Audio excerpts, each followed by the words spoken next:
Hi, this is Amy. This is my 5-minute video essay on theories of the fetish. I will be talking about the three models of fetishism and in particular the commodity fetish in relation to sneakers, particularly about symbolism in branding and logos and how the big brands sell us an idea and make us want to buy something in order to be better. We buy particular sneakers in order to say something about ourselves. The first fetish I'll talk about is the anthropological fetish. This is the primitive belief that godly powers or magic can inhabit special things like totems, pebbles, or sacred stones, fire and water, sometimes even plants, foods and animals. The power of the fetish is then strengthened through community rituals and culture.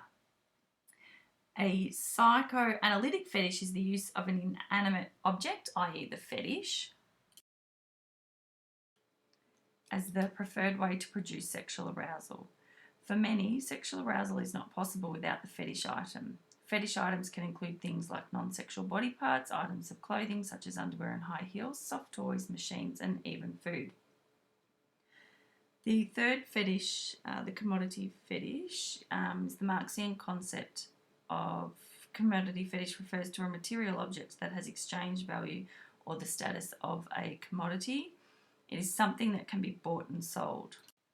In our eagerness to own the commodity and all of the status and feelings that it promises to bestow upon us by owning it, we fail to see what is behind the item, how it came to be, who made it.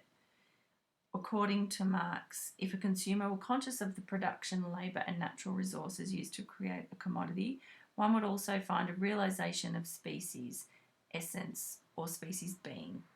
A great example of this in contemporary culture is casual athletic shoes, or sneakers or trainers.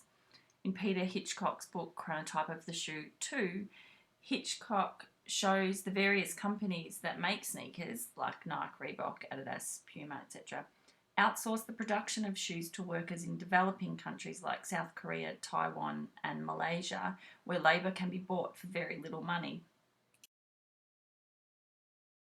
The shoes are then sold in overdeveloped countries for a great deal of money.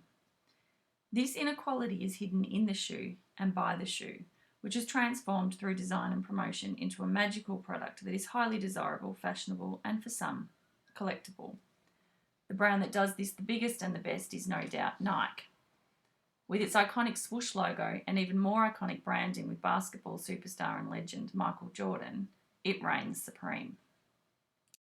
Nike does not merely satisfy a need for athletic footwear, it deliberately creates a need far in excess of what is necessary. Michael Jordan's athletic perfection is embodied in his logo and helps instill this message to consumers all around the world. He is the best, and you will be too if you wear the shoes with his logo on them.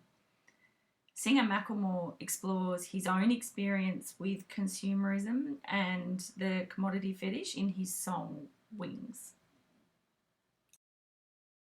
We want what we can't have. The commodity makes us want it. So expensive, damn. I just got to flaunt it, got to show 'em. So exclusive, this, that, new, this. $100 for a pair of shoes. I would never hoop it.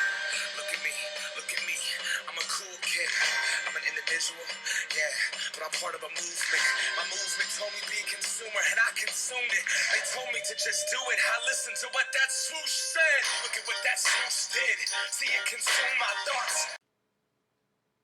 Wings is about the idea that your worth as a person is intrinsically linked to the monetary worth of the items you own and the reliance on materialistic items to fit in. Consumers come to believe that the object they own, i.e. a pair of sneakers, has intrinsic value in and of itself. The sneaker's value appears to come from the commodity rather than the human labour that produced it. Big brands like Nike play on this human trait to sell, with seemingly little moral thought as to where and how they source their labour. In 1992, Jordan commanded $20 million to put his name, creativity and final touches on Nike shoes. This was more than the total wages of the women in Southeast Asia who actually made the shoes. Amidst all the glory and triumph of the Jordan brand, the image of an unglamorous, underpaid factory worker simply gets absorbed into a seemingly natural yet highly valorised system of cultural meaning. As a society, it is time to start asking questions instead of blindly following. And as artists, designers, and visual thinkers, we have a responsibility to the welfare of all people involved in the existence of a commodity, from the factory worker to the consumer.